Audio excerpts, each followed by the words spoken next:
Hello, everyone, and welcome to the Rudy Giuliani Show. And we are on Lindell TV, and we're on X, and we're on many others. But those are the two prime ones. And today, as you can see, we are not in New York, and we're not in Washington, and we're not in Florida. So, would you like to guess? Well, you don't have to any longer. Behind me is the city of Rome. And pretty much directly behind me is, of course, the Vatican, where people all around the world have their eyes directed at the Vatican on every continent, possibly almost in every city, since the Catholic religion is the most geographically diversified religion in the world. And they are praying for the pontiff, for the successor of St. Peter, who is critically ill. Varying reports about his condition, some saying it's gotten worse, some saying it's gotten somewhat better. But in any case, a very, very dangerous situation, putting the Vatican sort of in the center of world attention. We are going to we're going to talk about Rome since we're here, and orient you to it a bit, and then also talk about politics, and that no one better than Eleonora, who is our good friend and who has been on the show and contributes to it, and is a journalist in Rome, Eleonora Tomasi. And Eleonora, Oh, there you are. hello. Hi, everyone. Thank you for telling us and meeting us and guiding us around your beautiful city. Well, thank you, Mayor. I want to say this. It is such an honor to have you here finally. So I'm so glad to have you here and, of course, to be here with you. So Eleanor is a Roman, meaning this is where she was born.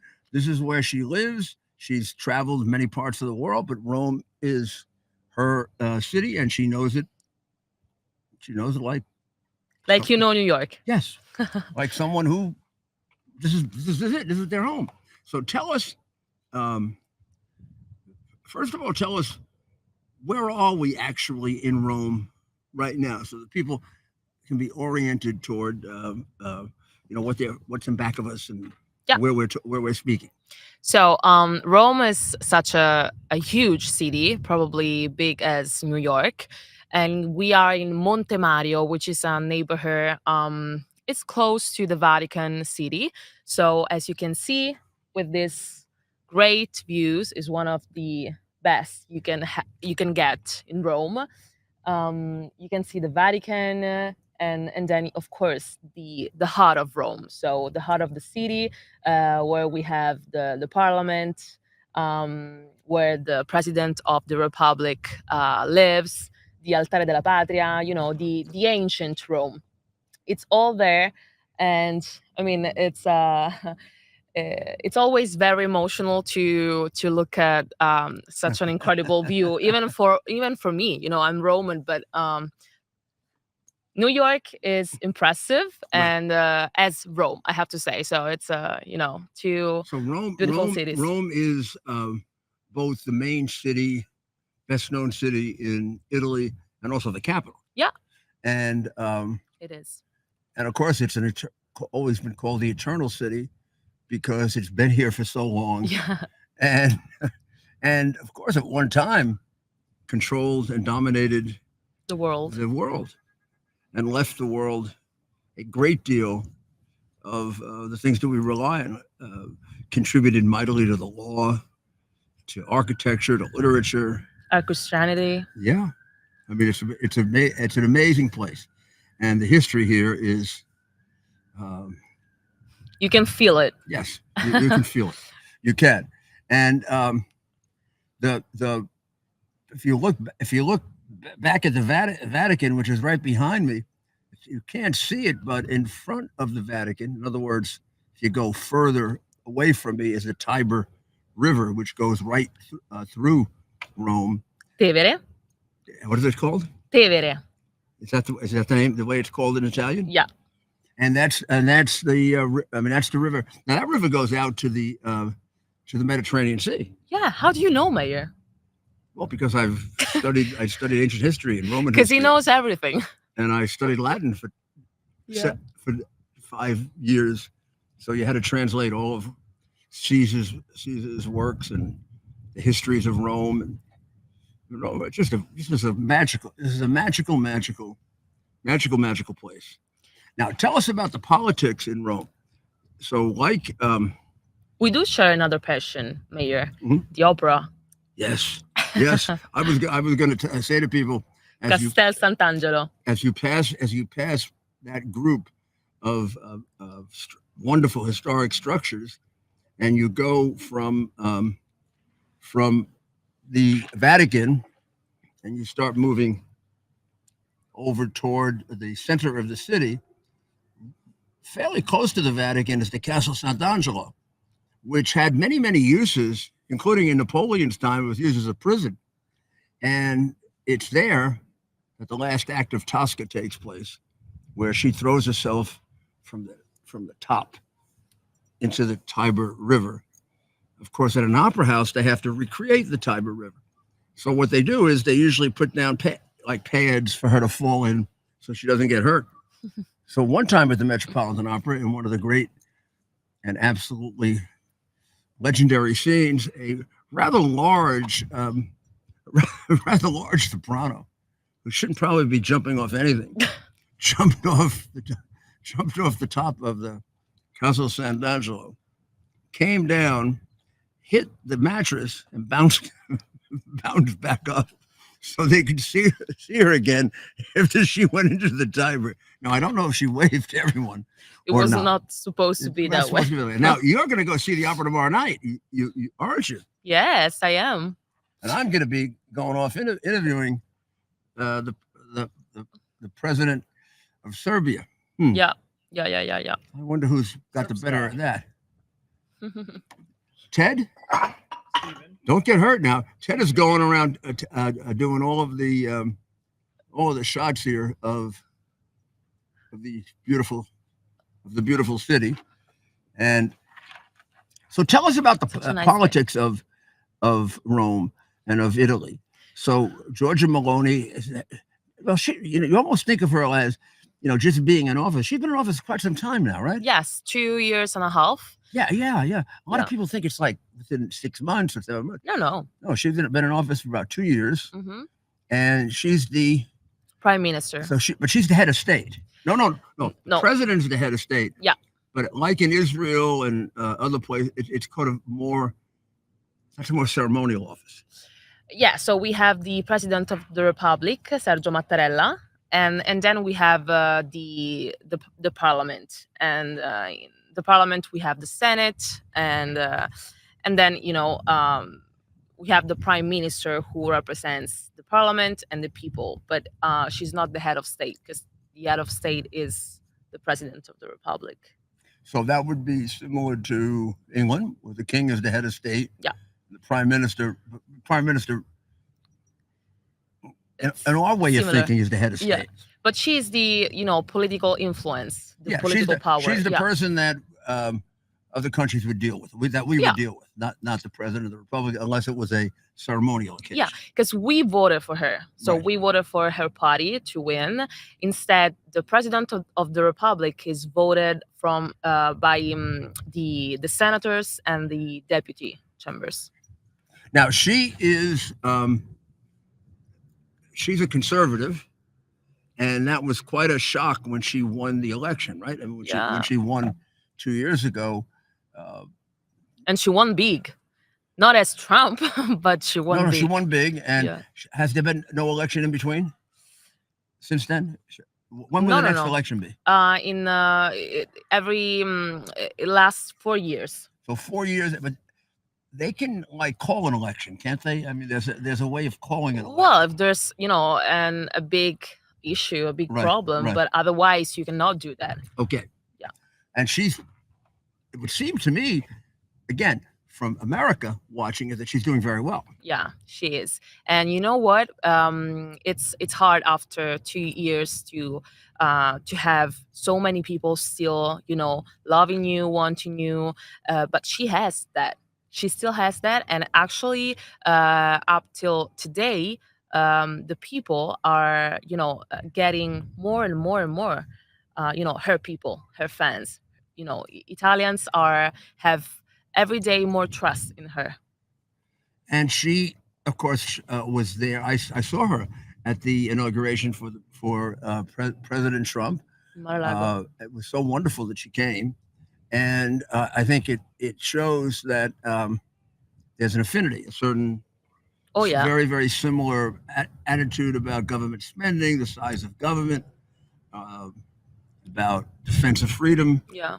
Now she in, was facing this. I think there were uh, the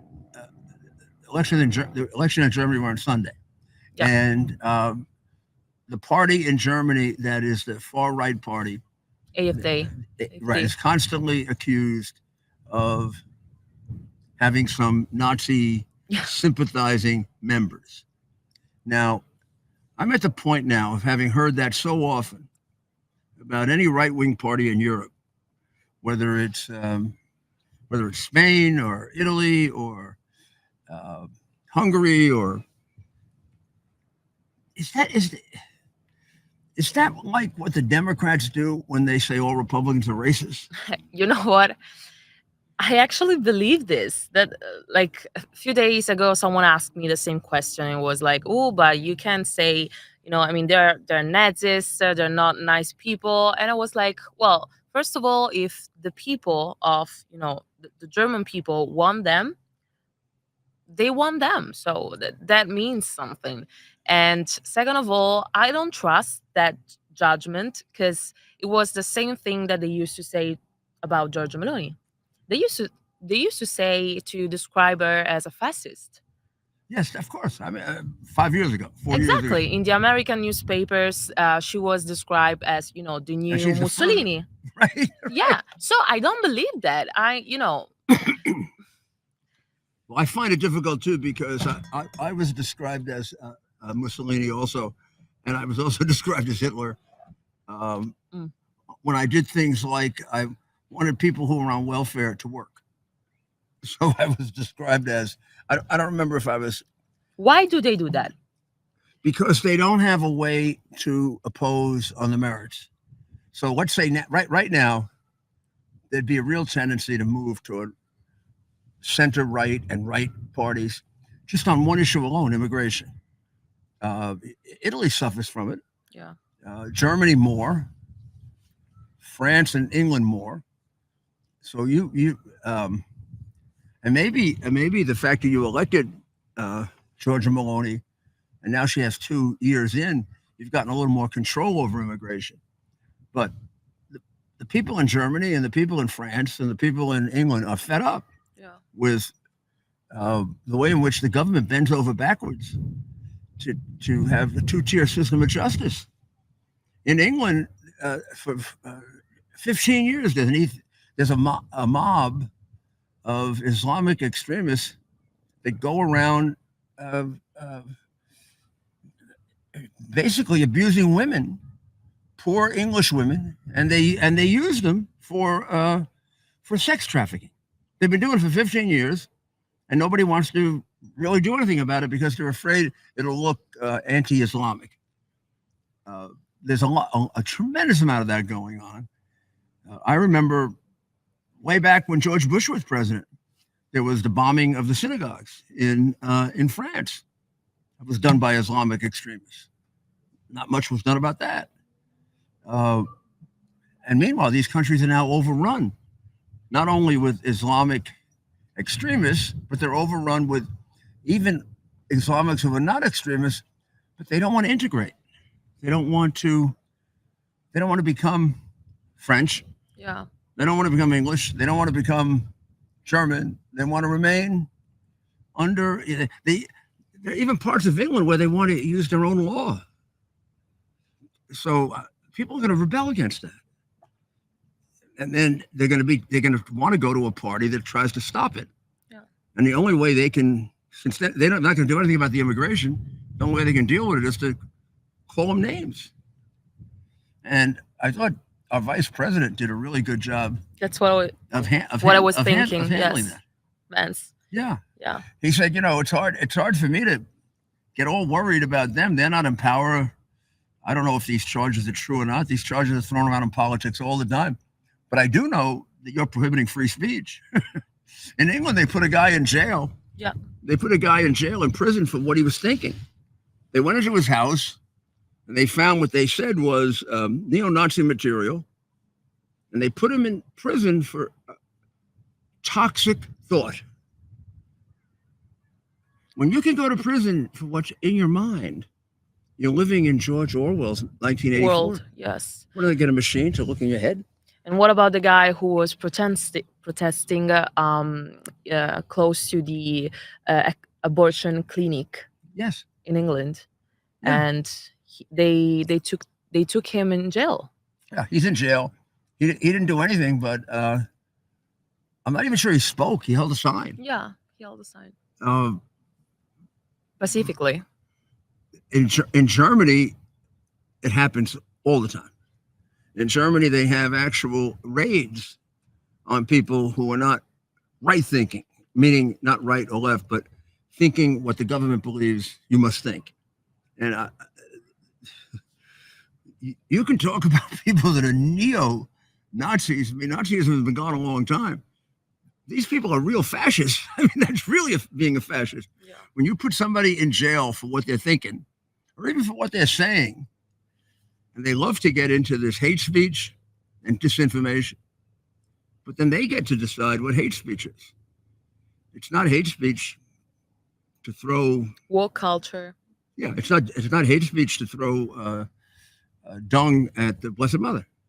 It's not hate speech to tear down a church or to say something horrible about the Catholic Church or the Christian Church. Or now it's not hate speech to say anything about Jewish people. I mean, around America, people are running around constantly saying horrible things about Jewish people. That's not hate speech. But if you put out a column saying Muhammad was a murderer, that's hate they want to put you in prison. Yeah. Unfortunately, he was.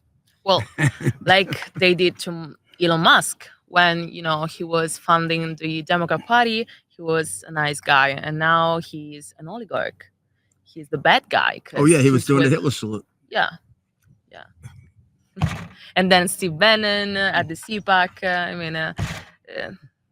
I mean, it's absurd, but it really is showing that Europe is in a turning point. I think. Yeah. It's either going to modernize its governments, get the spending under control, and develop a military to defend itself, or it's going to be left behind. I mean, what Trump and Vance are saying to them is, we got a real challenge from China, massive. They've got a bigger population than we have. We're going to need allies. We're developing some really good ones. Japan, Taiwan. Taiwan's the leading manufacturer of the most sophisticated chips that are used in the supercomputers. Whoever has control of Taiwan is going to control the future of that. Well, they're our ally now, and that's why I think anything happened there, we'd have to go to war for them. What do you think? What do you think is going to happen there? What would you say?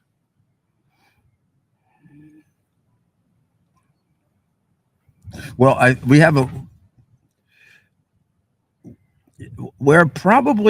are ahead of China, but not by the margins we were ahead 5 or 6 years ago. And we weren't investing the money that we should be investing to remain ahead of them. But if you see all the activity that President Trump has done with AI, all of that is to have us catch up or to stay ahead. Like the deal that he announced, it was third or fourth day that he was president, $500 billion investment, maybe now even more, with a Japanese company, an American company, and a third company. when the president says to Ukraine, I want $500 billion of your precious metals. That's not just because he wants to get paid. He doesn't want to get paid. He's a businessman. Europe is getting paid. Europe loaned money to Ukraine, and Ukraine's paying him back. America gave him money, and who knows what happened to the money? Zelensky said $100 billion is missing. How could that be? How? That $100 billion is missing? How does the president of Ukraine not know what happened to the $100 billion? Now, I've spent a lot of time in Ukraine. Ukraine is one of the most crooked countries in the world. It's a tragedy what's happened. It's a tragedy what Putin did. But you can't become silly and get all teary-eyed over a country that is governed by massive crooks. And Zelensky's part of it. Zelensky was created by the biggest money launderer maybe in the world, and he was made wealthy by him. And Zelensky is sitting on top of a massive amount of criminal information involving his own country, where he could collect the money he needs. I mean, they stole, when Yanushchenko left in 2014, I believe there was $800,000 left in the Ukrainian bank, $800,000. They took out $70 or $80 billion. And the guy who did all that is the guy who made Zelensky. So now you want us to trust you. Yeah. You want us to trust you. It's not going to do us much good if we end this thing, and what we end up with is a totally crooked government in Ukraine. And there's no prospect that won't be the case. He put off the election. He's now an unelected leader. He doesn't know where $100 billion is. I could help him find it if he would like me to look. I could also help him find all the files that he's holding back on his former president and on the people that he's afraid of in Ukraine. And then in 2016, when the Russians were accused of collusion in the election, which was proven to be untrue, the Ukrainians actually did interfere in the election. But also, Mayor, correct me if I'm wrong, but I know that Zelensky was the one who said no to Donald Trump when he asked him to investigate on Hunter Biden's businesses. No, he didn't. He didn't. No, he's not. He's not honest enough to say no. He's duplicitous. He acted like he was going to. Was he involved? No, he wasn't involved personally, that I know of, but he never investigated. And the files are all there. Not only that, he left people in jeopardy of being killed. The former prosecutor that was fired by Biden as part of the bribe, the $10 million bribe, was poisoned. He almost died, except for being taken to some independent doctors. He'd be dead. There's a woman who came forward 4 years ago, says she knows where all the offshore bank accounts are. She worked for the company, Burisma. She was willing to give up 3 other people. FBI never interviewed her. And, you could say, well, maybe she's lying. You could find out in 10 minutes whether she's lying. She'd give you the numbers. You check the numbers are wrong. You tell her, get out of here. Why no one is talking about this? Because we have, if we have crooked governments, and we do, the press is worse. The press is worse. The press is it's disgraceful. We don't have a free press. The press is almost like a public relations arm of Marxism. But still now, that Trump is president. What's changing in America, and I wonder if it's happening in Italy. What's changing is now there's alternatives. So a lot of people believe that one of the reasons Trump won is because of all the podcasts and all the alternative media So Americans who used to once get their news all from broadcast TV, then it went to CNN. cable. Now it's about 50-50. Mm. A lot of them get it from many shows like this. Well, that's called democracy. Yeah. So they get the other side of it now, where they weren't getting the other side of it in 2020.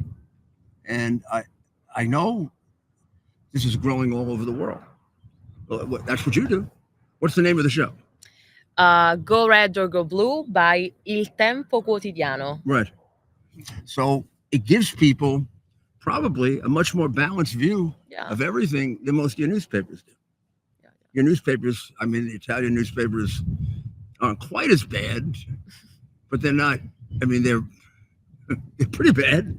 I mean, they're very left oriented. But not all of them. Now no, we do have more. You have more than we do. Yeah. You have more than we do, at least in newspapers. But we have a very, very active, I don't know the right way we haven't come up with the right way to describe this, but non-traditional news sources. Some people even believe it's 50-50. That 50% is traditional news, 50% is the non-traditional news. And that by the time we get to the next election in 2028, the non-traditional, which tends to be right, will predominate. So we'll have to see. We're going to take a short break, and we'll be right back. Ciao. And we'll keep you here for a few minutes. Here we are, pretty much at the beginning of the process here at this pristine, I call it a laboratory. It's not like a factory, it's like a hospital. This is the beginning of the process for roasting. Deep grain, very good quality. Most people don't use this quality. We deal with small farmers because we like to know who we're dealing with. They give us the highest quality, all organic, non-GMO. You should know all Arabica beans, no Robusto, all Arabica. They're going to go into the roaster, and it'll get roasted for about 20 minutes or so.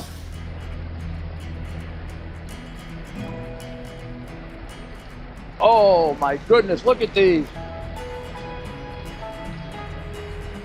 My goodness.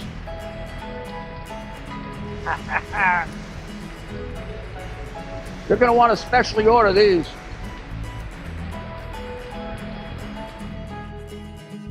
This is what goes into Rudy's coffee. Are you ready for some action? I'm ready for action. Get the Elite TV plan only through the portal. 218 channels, and it's only $69.95 a month. Wow. Including your free portal. That's cheaper than everyone else. Your favorite sports, movies, news, Wow. even daytime dramas. We're talking about ESPN, OAN, Newsmax, Wow. channels you can't get anymore in certain areas. Compared to the competition, this is a way better deal. Endless selection. Not to mention all the free music channels. There's over 700 premium and classic movies all ready to go. Wow. Plus, they got catch-up TV that allows you to go back and watch what you've missed or want to watch again. Cut your cable in half and get twice as much for free. Way more channels for half the cost. After the first year, the subscription then drops to $57.95 monthly, Wow. where you change or upgrade anytime. Go to QUXNow.com and get yours today. Use promo code RUDY. Act fast. In Fort Lauderdale. We are back. Welcome back to the Rudy Giuliani show on Lindell TV. And now I get a chance to do one of my favorite things of all, which is talk about opera. And I have a great, great opera singer with me, a great tenor. And you should know that tenor is my favorite voice. It's also President Trump's favorite voice. This is Vittorio Grigolo. And Vittoria is one of the best tenors in the world. How else can I say it? He's one of the great tenors in the world. He sings all the parts that we're talking about. We're talking about Tosca. Yes, we're And talking about Tosca. we're talking- Actually, you know that Tosca, you were talking about Pavarotti, Luciano. Right. And So what do you think? first what of do the all, young- hello what- to everybody, because what do the they are young- looking. They are What looking do at all us. the younger tenors think of Luciano? But guarda, Luciano was the light was the light. It's like today, if you can see behind us, there is the magic wind of Italy. Like when you are in the sea, you are in Capri or whatever part of Italy you are. You open the window and you want to listen some Italian song, correct? Of course, I can't wait. So this is how we describe the Italian melody, the voice. The voice of being te voglio bene assai. Cioè, is like, when ma tanto bene sai. It's like in the opening here. You open the window and you open the voice. This is Italy, You know a lot of people. This is Caruso, the song that a friend of mine, Lucio Dalla, wrote for Luciano Pavarotti. And he was talking about America. Caruso, it's the story about the great Caruso, who was actually coming to America. He was a little bit melancholic because sometimes the Italian, when they spend it, they helped building America. Sometimes I was freaking out, Rudolph, and they want to take out the statue of Columbus Circle. They want to take out the statue of Columbus. Sorry, we helped to build America. Now you want to take out? It's named for an Italian. America's named for an Italian. Right. It's not only pizza, zucchini, pasta, mozzarella. I'm sorry, you can't get away from it. It's named for an Italian. Caruso is to opera what Babe Ruth is to baseball. Yeah, now, of do course. You know who Babe Ruth is? The of great course, American. Of course. So Babe Ruth, he only a little card is worth $1 million today. Of Babe Ruth. Babe Ruth was probably the best baseball player, but it doesn't matter. It's like Columbus. So who discovered America? Well, Columbus recorded it. Yes. A lot of people are going to come to America. Probably did. It was there a long time, but they weren't smart enough to record it. So Babe Ruth, because of his ability and his personality, made baseball. Yes. Caruso made opera in America. Opera was in Italy for 400 years, but opera all of a sudden, and it also helped. There were all the Italian immigrants. Yes. Both of my grandfathers, who did not know each other, used to go every week, stand online, and listen to Caruso. It's music. And they adored him. It's we didn't know. We came to America, and immigrants, as you said, we came to America. We didn't know the language. We didn't know how to speak, but we communicate through music. You know that, right? Yeah. So we communicate by gesture. We are like this. I saw you when you speak. You have this Italian mode on. Let's call it Italian mode on, right? So what's your favorite part? So my favorite part is always the next one. What's the next one? The next one is tomorrow. Actually, we are in Rome. If you have so many friends with your program here, we are here tonight. I'm invited, just stealing a few seconds. Tomorrow we have an evening, a very special evening for oncology research. Nice. Tomorrow evening, yes, for oncology. For women, organ system, reproducing system, and this is the research has not yet done something very important. So tomorrow we're gonna have a beautiful concert in the name of Giuseppe Scambia, who was the gynecologo, one of the greatest here in Italy, and actually, unfortunately, 3 days ago passed away. Before the concert, he organized the concert, and he just passed away. So he was very young. So in his 50s. So this is a tragedy. Yes, sad but quite appropriate. But we're gonna be there with our hearts, with our music, as you said. The heart, the music is connecting. What are you gonna perform? I'm gonna perform Nessun Dorma, as you said. O Sole Mio, because I have your rendition of Nessun Dorma. I have it on my. I used to have records, and then I had CDs, and then now you have it on these things. But next time I will. I'm gonna play it for. For your Trump. audience. No, for Trump. Oh, okay. Trump plays it. I know he loves Nessun Dorma. He loves Nessun Dorma. Every rally. Yeah. When he finishes, there's a popular song first when he leaves. Usually something very upbeat. Popular, very upbeat song where people can clap their hands, and then as soon as that's over, like when he's just about in the crowd signing, you'll hear Nessun Dorma. Yes. Because he likes the ending. Vincerò. Yeah. Right? But sometimes it's not only, winning is not only what I like of Vincerò, we are talking about feelings of love, Yes. not only about, some people might think Vincerò is something we are going to war. No, Yes. it's Vincerò, the feelings, the Yes, love yes. of the people, the love of the one I want my heart to be won, you know? Right. So sometimes we don't have to think that Vincerò is something So heroic. is It's that romantic. is that the most difficult aria to sing? No, I didn't think so. no. A lot of people think it is because of the notes at the end. No, and Luciano Le Stelle also from Tosca, as you said. Yeah, Tosca yeah, is yeah, so yeah. beautiful. We are in Rome. When Mario Cavaradossi, you know Mario Cavaradossi, No, well, I know you do. He started Luciano Le Stelle.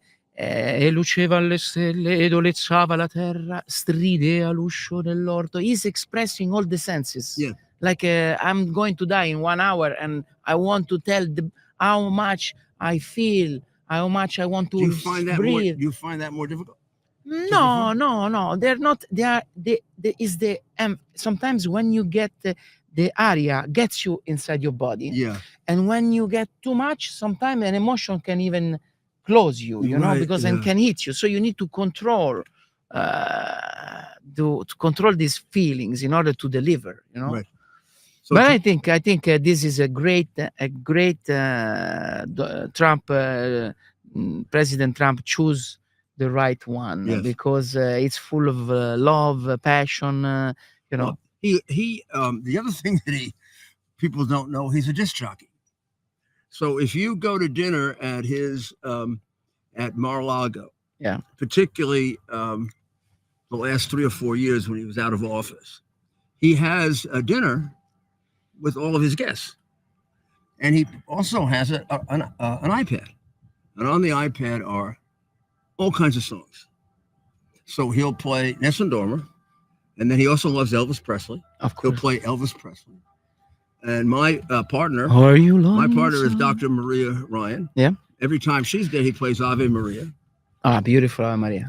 Schubert and, Ave Maria. I heard. and when I'm there, he'll play some other aria as well. Like he might play La Donna Mobile, or he might play E lo Chevalier. So we might have a chance to have a dinner together. So Yes, we will have fun. Yes, and I'm gonna let him listen. I'm gonna let him listen to your voice. He's gonna go crazy when he hears your voice. But I will. And he loves the tenor voice. The way there's something about the tenor voice that it's more vulnerable. It You know, is. because you have to hit those high notes, and particularly people don't realize, when you're performing at an opera house, most of them you don't have any support. Yeah. It's a live. What You we're stand on doing the now. stage. What we're doing live. You don't have the chance to record, make it nice. No, you are in the opera. It's like life. Right. You do it. You choose. You have the libero arbitrium. Yeah. You can choose to do something or not to do something. To risk it to get the biscuit, or don't risk to get the biscuit. Well, God bless you, Vittorio.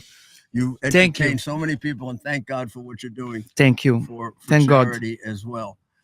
You got to. We're gonna Tomorrow evening, if there are somebody of your friends here Yes, in I will Rome, tell them. I'm gonna. Unfortunately, I'm gonna be. yeah, I'm gonna be in Serbia, meeting with the president of Serbia and interviewing him. But I'll be back on Wednesday. We'll be back, I think, in Italy. Thank you so much, Rudy. I Thank really you. appreciate it. Thank you, Your Vittorio. giving me time. All right, and I gotta. We're gonna meet you soon. All right, good. I gotta watch you perform. Thank you. God bless. Well, that was a. Here we are, pretty much at the beginning of the process here at this pristine, I call it a laboratory. It's not like a factory, it's like a hospital. This is the beginning of the process for roasting. Deep grain, very good quality. Most people don't use this quality. We deal with small farmers because they like to know who we're dealing with. They give us the highest quality, all organic, non-GMO. You should know all Arabica beans, no Robusto, all Arabica. They're going to go into the roaster, and it'll get roasted for about 20 minutes or so.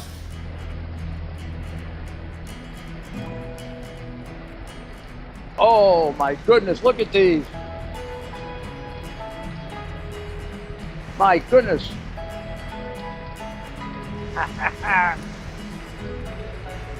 You're going to want to specially order these.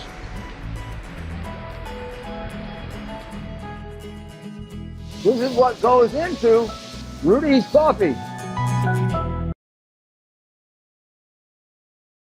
Of the To newspapers. celebrate the new year, we're having the biggest sale ever on overstock clearance and brand new products. For example, save 60% on our Goose Down comforters, the best comforters ever. They go perfectly with our MyPillow bed sheets and duvet covers. Save 25% on our brand new kitchen towels. They're made with the same technology as our famous My Towels. Our initial quantities are extremely low, so get them now before they go. Our seasonal flannel sheets are finally in. You save up to 50% and they sell out fast every year, so order now. They're truly the best flannel sheets you'll ever sleep on. Or save up to 80% on all our clearance items. And this is where it gets even better. For a limited time, your entire order ships absolutely free. So go to mypillow.com or call the number on your screen. Use that promo code to get deep discounts on all MyPillow products. And for a limited time, your order You're trying to balance. You're also trying to balance it all being one-sided, right? But in Italy now we are 4 or 5 TV opinionists on the right side, on the Trump side. Because Italy is quite different. Here we are, pretty much at the beginning of the process here at this pristine, I call it a laboratory. It's not like a factory, it's like a hospital. This is the beginning of the process for roasting. Deep grain, very good quality. Most people don't use this quality. We deal with small farmers because they like to know who we're dealing with. They give us the highest quality, all organic, non-GMO. You should know all Arabica beans. No Robusto, all Arabica. They're gonna go into the roaster and it'll get roasted for about 20 minutes or so.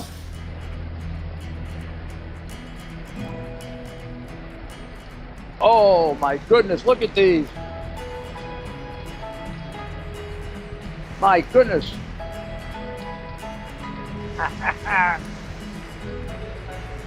You're gonna want to specially order these.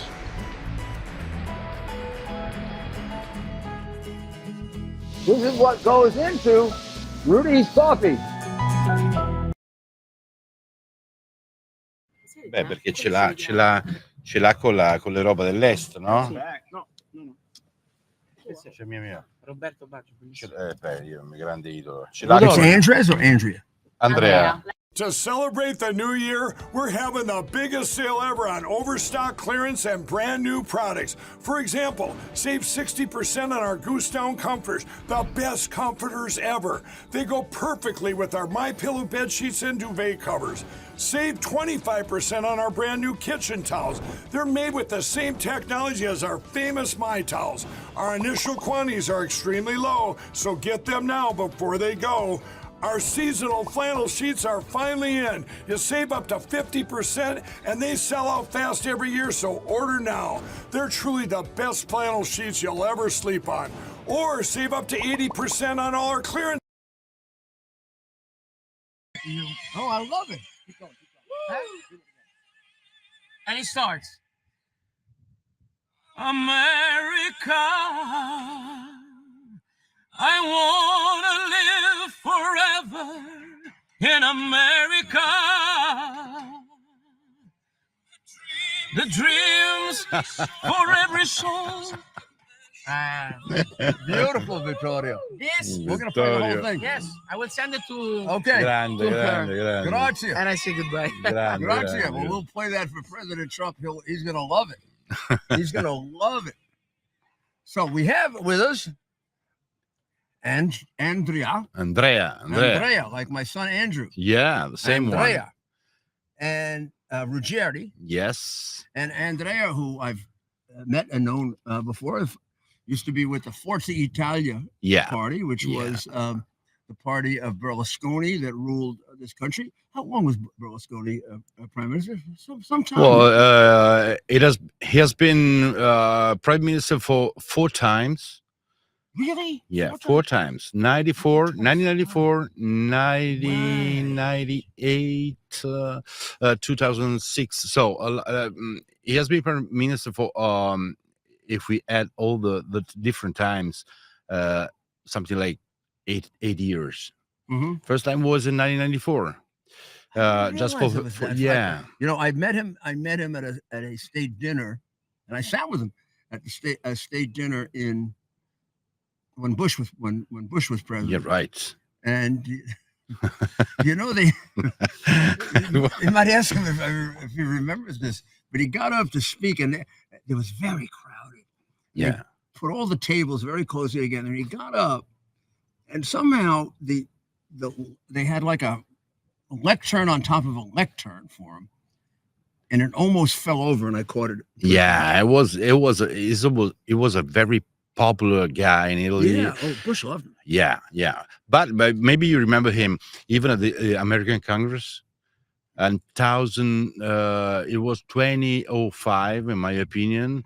He kept a wonderful This speech could have been what it was. in front of all the Congress. They were all shouting. They were clapping their hands. It has been a fantastic speech, and he has been Italian Prime Minister in 1994, first time. The second one in 2001 till 2006. Then in 2008 till 2011. So Right. 4 different governments. But he has been, he's the father of all the center right we have in Italy now, actually at the government with Giorgia Meloni. Yeah, I mean, he was the first really conservative. Yeah, He he has had a- invented Yeah, the conservative side of the Italian politicians. right. He has invented it alone against all the mainstream media system, against whatever you can find as a political actor in Italy at that time. So he has been our hero, and now Giorgia Meloni is going on that way that he has built completely alone. Berlusconi has been a genius. I mean, she's done a great job. A great job. From watching it from afar, from America, you don't know for sure, right? But it seems to me like she's done a really superb job of not only governing, but also beginning to even the political views. Yeah, right. A cultural one is something like pre-politic work. Yes, and because Berlusconi, if we can say, being free to say it, less taxes, less rules, more regulated immigrations, it's thanks to his work. Yeah. I thought when he got elected, he would be the Margaret Thatcher. Yeah, right. And the Ronald Reagan. Yeah, and you were New York City mayor when Berlusconi was Italian prime minister. So this is where some of your other Western European countries haven't had that. Yeah, no. And it seems like the United Kingdom has forgotten it. It's a shame how confused they are. Yeah. I mean, they're the ones who put a man in prison for a thought crime. Yeah, I know. He was thinking the wrong thing. I totally agree to you. That's why they're going around calling other people Nazis. You're right. But that's one of the reasons we support President Trump, because we support in the anti-woke war and the anti-politically correct war. So we're all sons of the same wishful thinking that we have to be all free to do whatever we want, whatever we can. So in Italy, if we speak about Italy, we speak about a great genius as a father, and that father is Silvio Berlusconi. He also spoke very, very strongly about Western civilization. Yeah, and right. I feel very strongly about that because I think that I'm speaking about America now, but in America, one of the great mistakes we made is, maybe 30 years ago, we began to back away from teaching Western civilization with the intensity that we used to. There was almost like a feeling that we were being unfair by saying it was such a great civilization. We weren't recognizing other civilizations. Now, I'm a sort of amateur historian, And I think if I wasn't part of Western civilization, I'd be smart enough to realize that it contributed more to the world than any other civilization, particularly in humanizing the world. Yeah, right. I mean, other civilizations might have done other things, but no other civilization has made human life as important. Yeah. So you look at in Israel when they give up 1,000 Palestinians for one Jew. You're right. I mean, who would do that? But that's I'm why. not sure I agree with that. I'm not sure I agree with it, but I understand where they're coming from. No, we all had to know, and that's the sense of the Giorgia Meloni's speech yesterday at CPAC convention. Isn't that great? We all have to know that the West part of the world, we had to defend the culture, the thinking. So we are the best part in the world, and it's not arrogant.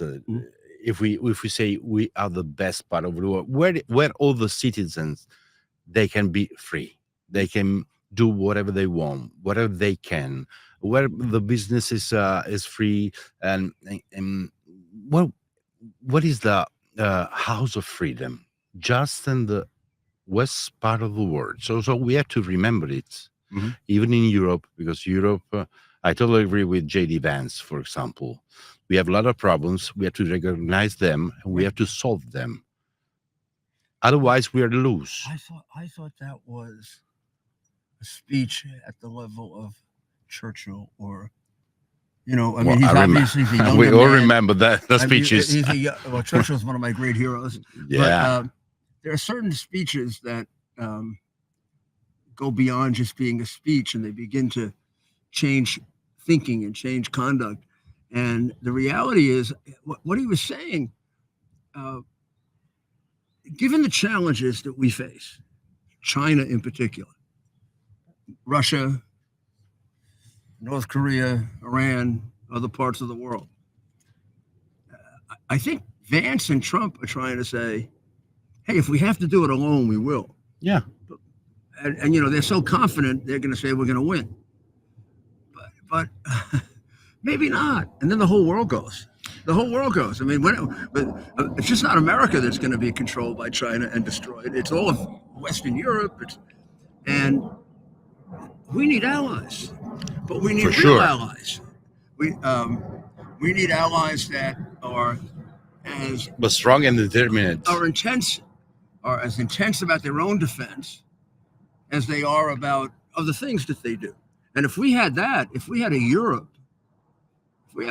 that was, strongly defended, you put America and Western and Eastern Europe together. Yeah. Well, we're bigger than they are.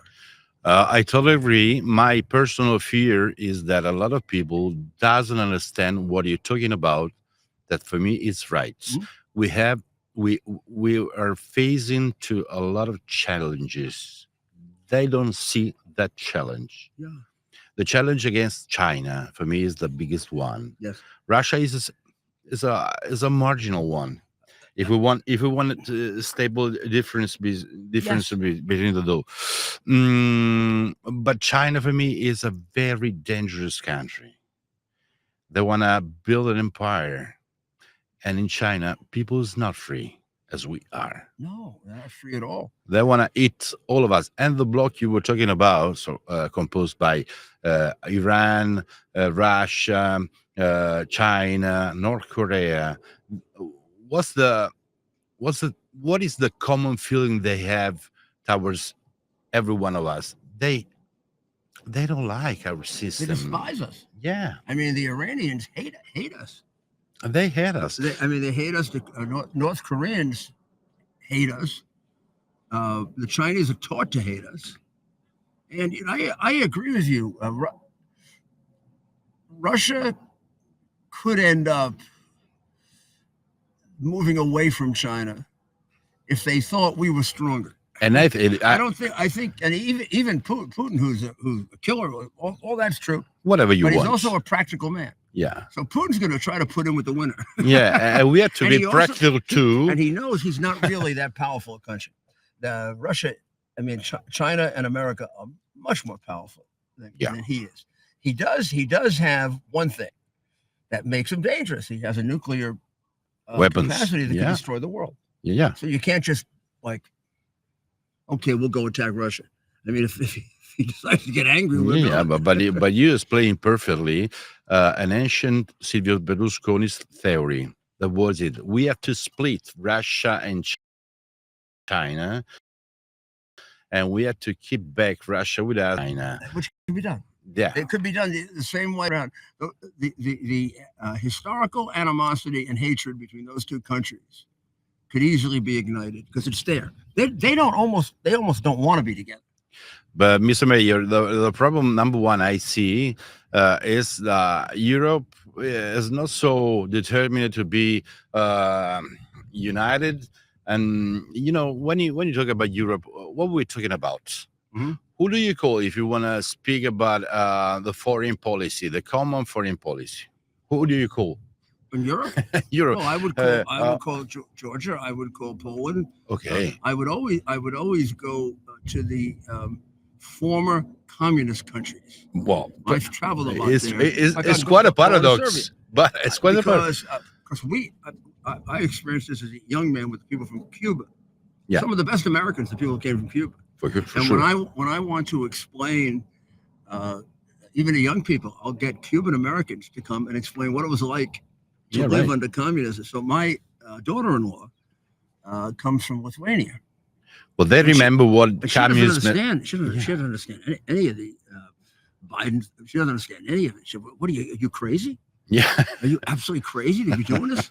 You got the most perfect system, and you're screwing it up.